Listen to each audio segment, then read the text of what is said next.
Bismillahirrahmanirrahim.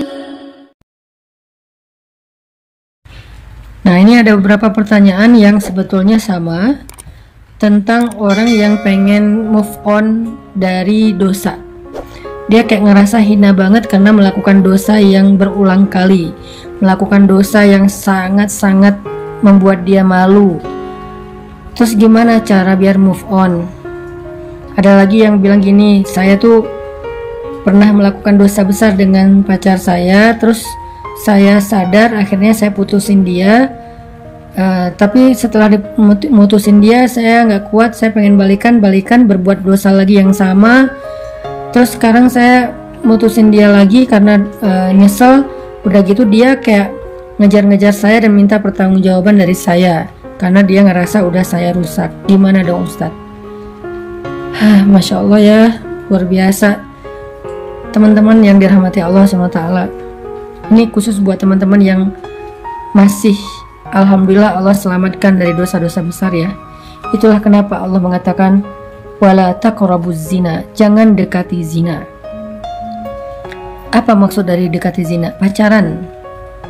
Udah banyak banget korbannya. Kenapa sih kalau orang bilang ngomongin pernikahan banyak yang sentimen, seolah-olah pernikahan itu aib banget, dosa banget, padahal pernikahan itu menutup pintu zina.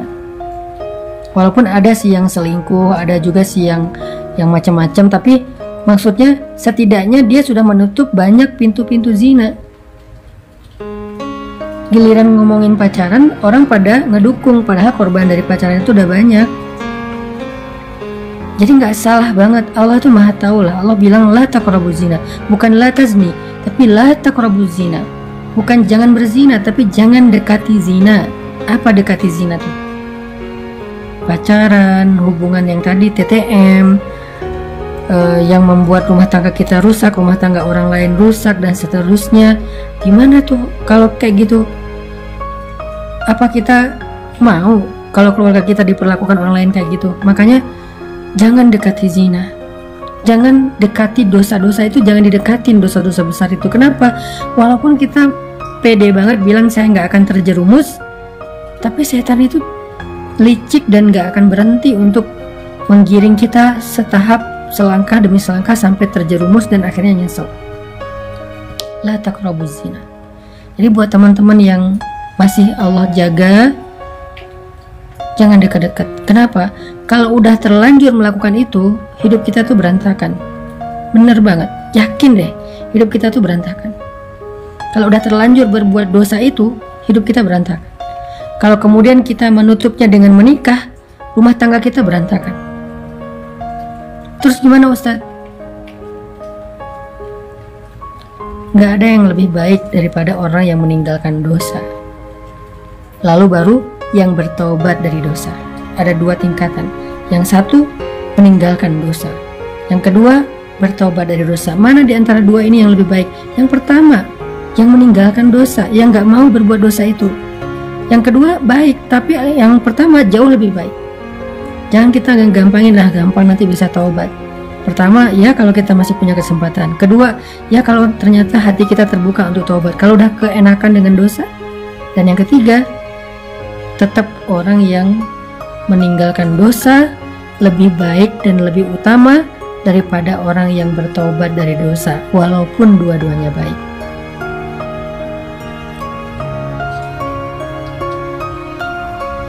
Walaupun dua-duanya baik.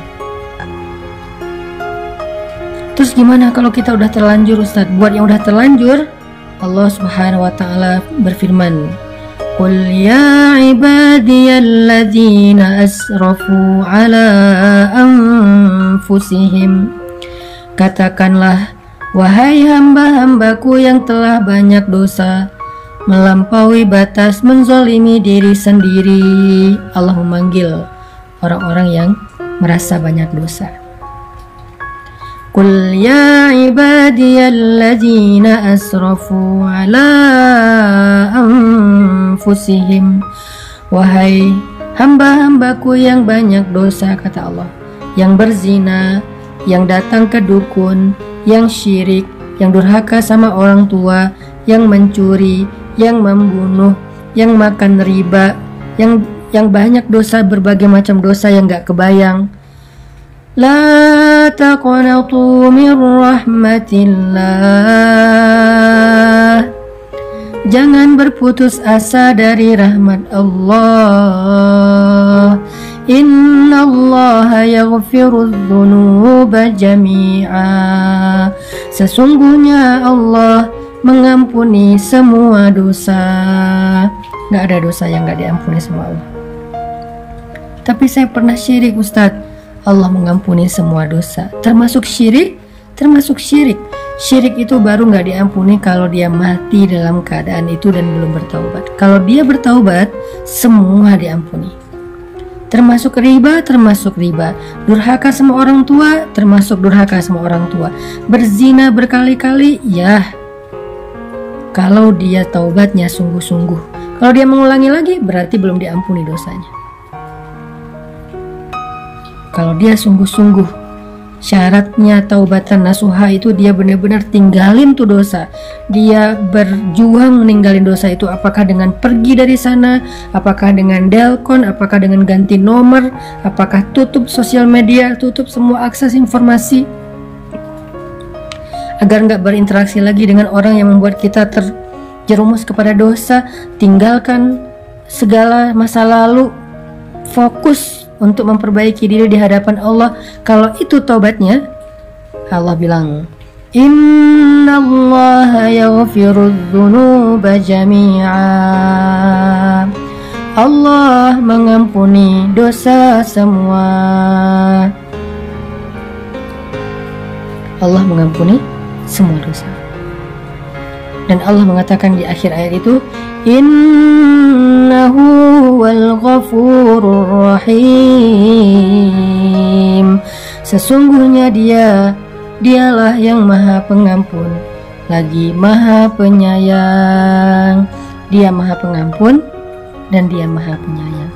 Dia pasti mengampuni dan dia sayang banget sama kita. Jadi kalau ada niat pengen benar-benar bertaubat, jangan berkecil hati. Kalau benar-benar pengen bertaubat, jangan berkecil hati. Allah itu sayang banget sama hambanya yang bertaubat. Innallaha yuhibbut tawwabin. Malah Allah cinta sama hambanya yang bertaubat.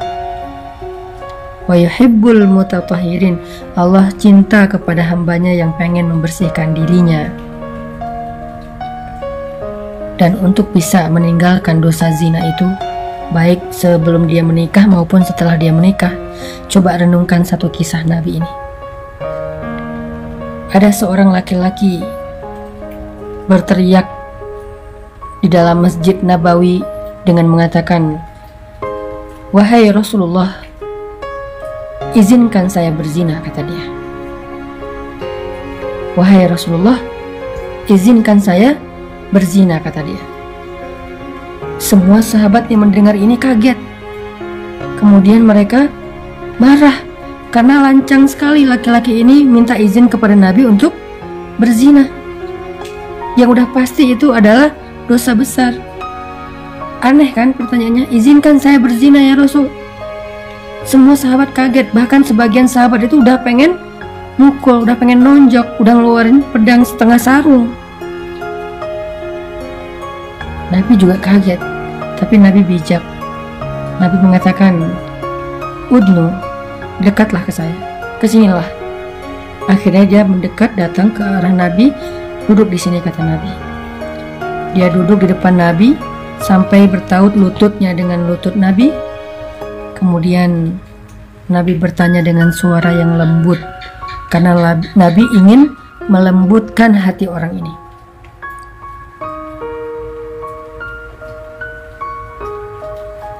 Nabi ingin melembutkan hati orang ini, maka Nabi pun bersuara lembut. Gak bisa kita melembutkan hati orang dengan teriak. Gak bisa kita melembutkan hati orang dengan membentak. Kalau ingin melembutkan hati dia, lembutkan suara kita. Itu rumus sederhana. Semua kita belajar itu insya Allah ya, termasuk saya. Kalau kita pengen melembutkan hati keluarga, hati pasangan, hati anak, maka lembutkan suara kita. Tapi kalau kita keraskan suara kita, maka kita akan mengeraskan hati. Nabi kemudian berbicara dengan suara lembut kepada laki-laki itu dengan pertanyaan. Kata Nabi, gimana kalau itu terjadi kepada istrimu? Gimana kalau ada orang yang berzina dengan istrimu? Atardo li zawjatik? Apakah kamu ridho jika orang berzina dengan istrimu? Laki-laki ini kemudian tiba-tiba marah, emosional. Dia bilang, "La," kata dia, "enggak akan ridho. Saya akan bunuh dua-duanya." Atardo li ummik, kata Nabi, apakah kamu ridho kalau orang berzina dengan ibumu? Kata dia, "Enggak, saya akan kejar orang itu." Atardo li ukhtik, apakah kamu ridho jika ada yang menzinahi saudarimu? Dia marah, "Enggak." Atardo li ibnatik, apakah kamu ridho jika ada yang menzinahi anak perempuanmu? "Enggak," kata dia, "saya enggak ridho sama sekali." Kemudian Nabi mengatakan, begitulah perasaan orang yang ibunya kamu zinahi. Begitulah perasaan orang yang istrinya kamu zinahi. Begitulah perasaan orang yang adik perempuannya kamu zinahi. Dan begitulah perasaan orang yang anak perempuannya kamu zinahi. Mereka juga enggak ridho, mereka juga sedih, mereka juga marah. Seperti apa yang akan engkau, seperti apa yang engkau rasakan. Kemudian Nabi mengusap dada orang itu. Setelah diusap dadanya, Nabi mendoakan, "Ya Allah, lapangkan dada orang ini, bersihkanlah kemaluannya." Tiba-tiba dia menghirup nafas panjang, lalu menghela nafasnya. Dengan lega dia mengatakan, "Ya Rasulullah, dulu zina adalah perbuatan yang paling saya suka. Sekarang zina adalah perbuatan yang paling saya benci." Dia memeluk Nabi SAW. Renungkan kisah ini. Buat laki-laki, buat perempuan yang mulai tergoda untuk punya hubungan diam-diam, hubungan yang gak halal, hubungan yang menjadi masalah, hubungan yang menyakiti siapapun di dalam kehidupannya, hubungan yang dosa, hubungan yang akan mengantarkannya kepada dosa-dosa besar, yang mulai tergoda nih, mau itu pacaran, selingkuh, TTM, teman tapi mesra dan segala macam istilahnya. Renungkan kisah ini. Bagaimana kalau Allah akan membalas kesalahan kita itu dengan hal yang sama terjadi kepada keluarga kita? Mau nggak? Karena kata para ulama, al jaza min jinsil amal, balasan itu dari amal yang sama, dengan jenis amal yang sama. Sehingga kalau kita berzina, maka Allah akan membalas, orang akan menzinahi orang yang kita cintai. Nauzubillah min dzalik. Bisa pasangan kita, bisa orang tua kita, bisa adik kita, bisa anak kita. Nauzubillah min dzalik. Kalau kita nggak bertobat segera, sebelum Allah menurunkan balasannya, taubat, tubu ilallah, segera taubat, minta maaf sama Allah. Jangan selingkuh kalau kita nggak pengen diselingkuhin. Jangan berzina kalau kita nggak pengen keluarga kita ada yang berzina. Jangan menipu kalau kita nggak pengen ditipu. Jangan menyakiti perasaan kalau kita nggak pengen disakiti perasaannya. Tubu ilallah. Ustaz, kalau kita chat sama laki-laki, apakah itu termasuk disebut zina? Tergantung isi chat, jam berapa chat, gimana kita ngomong, apa yang kita bicarakan. Kalau yang kita bicarakan hal yang terlalu privasi, personal, apalagi vulgar, zina. Zina teks, zina jari. Kalau yang kita bicarakan itu dengan suara yang dilembut-lembutkan, mesra, menggoda, mencari perhatian, itu termasuk bagian dari zina-zina kecil, walaupun kecil juga disebut zina. Nauzubillah min dzalik. Jadi udahlah, gak usah pakai emotikon-emotikon yang berlebihan. Chat mah seperlunya aja. Yang dibicarakan juga hal yang penting. Jamnya juga jangan kemalaman, maksimal sampai jam 10 misalnya. Kecuali kita bersama dengan muhrim kita, nggak sendiri. apalagi sampai video call segala macam, janganlah, karena itu dosa. Dan nanti balasannya juga sama, kita juga nggak akan mau anak kita kayak gitu kan, kita nggak mau kan saudara kita kayak gitu, kita nggak mau kan apalagi pasangan kita kayak gitu. Renungkan nasihat Nabi tadi kepada laki-laki yang datang kepada beliau. Itu modal banget buat kita ninggalin dosa. Itu modal banget buat kita ninggalin